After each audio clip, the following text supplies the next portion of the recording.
Hi, good morning. ഇന്ന് നമ്മളൊരു easy ബ്രേക്ക്ഫാസ്റ്റാണ് ഉണ്ടാക്കുന്നത്. മൈദ മുട്ട ദോശ. അപ്പം ഞാനതിന് മൈദ ഇട്ടു, ഇച്ചിരി ഉപ്പിട്ടു, നമ്മുടെ പച്ചവെള്ളം ഒഴിച്ചൊന്ന് കലക്കിയെടുക്കട്ടെ.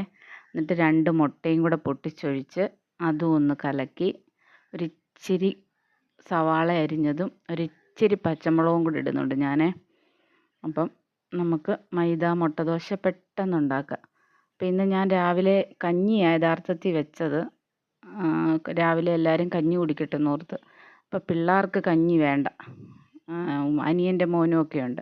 അപ്പോൾ അതുകൊണ്ട് ഞാനങ്ങ് ഇങ്ങനെ ചെയ്യാമെന്ന് ഓർത്തു. ഇന്നലെ പോയി പല്ലെടുത്തത് കൊണ്ട് വലിയ ഹെവി ഡ്യൂട്ടി ഒന്നും പറ്റത്തില്ല ഇന്ന്. അപ്പോൾ അതുകൊണ്ട് നമുക്കൊരു സിമ്പിൾ ബ്രേക്ക്ഫാസ്റ്റ് അവർക്ക് ഇഷ്ടപ്പെടും. മുട്ടയുടെ മണം കിട്ടിയാൽ മതി എന്തിനകത്തേലും, എല്ലാവർക്കും ഇഷ്ടമാണ് മുട്ട. അപ്പം ഞാനിതേ ഒരു സവാളയുടെ പകുതി അരിഞ്ഞതിടാം, ഒരു പച്ചമുളകും. ഭയങ്കര എരിയാണ്, അവർക്ക് എരി വേണ്ട. ഇതാകുമ്പോൾ കൂട്ടാനൊന്നും വേണ്ട, പ്രത്യേകിച്ച് പഞ്ചസാര വേണ്ട, ഒന്നും വേണ്ട. കഴിക്കാൻ നല്ല ടേസ്റ്റുള്ള ദോശയാണ്. പണ്ട് നമുക്ക് ഉണ്ടാക്കി തരുമായിരുന്നു വീട്ടിലെ. അന്ന് പക്ഷേ സവാളയും പച്ചമുളകും ഒന്നും ഇടത്തില്ലായിരുന്നു. വെറുതെ മൈദ കലക്കുക, ഒരു മുട്ട. അതെങ്ങനെ 1/2 കിലോ മൈദയ്ക്ക് ചിലപ്പോൾ ഒരു മുട്ടയെ കാണത്തുള്ളൂ അന്നൊക്കെ. ഇപ്പം നമ്മൾ 1 കപ്പ് മൈദയ്ക്ക് 2 മുട്ടയൊക്കെയാണ്. ആഡംബരം. ദേ നല്ലതായിട്ട് കോരി ഒഴിച്ച് ഒരിച്ചിരി വെളിച്ചെണ്ണ മേളിൽ തൂകി കൊടുക്കട്ടെ. എന്നാലേ മൊരിഞ്ഞ് വരുമ്പോൾ ഒരു ഭംഗി കാണത്തുള്ളൂ. നല്ലൊരു എണ്ണയുടെ ഒരു നനവും ഒക്കെ ആകുമ്പോൾ നല്ല സൂപ്പറാണ്.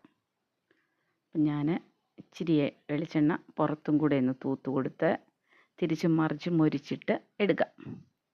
ചൂടോടെ കഴിക്കുമ്പോഴാണ് ഒന്നുകൂടെ ടേസ്റ്റ്. അപ്പോൾ എല്ലാവരെയും ഞാൻ വിളിച്ചിരുത്തിയിട്ടുണ്ട്. ഉണ്ടാക്കി അങ്ങ് കൊടുക്കുക പെട്ടെന്ന്. അപ്പം നമ്മുടെ ദോശ ഓരോന്നോരോന്ന് ഇവിടെ റെഡി ആവുന്നുണ്ട്. ഞാൻ എല്ലാ മാവും ഇതുപോലെ ചുട്ടെടുക്കട്ടെ.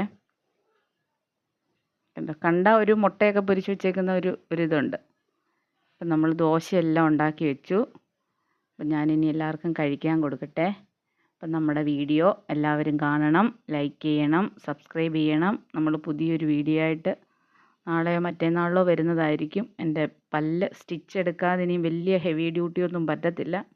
അപ്പോൾ ഓക്കെ, താങ്ക് യു.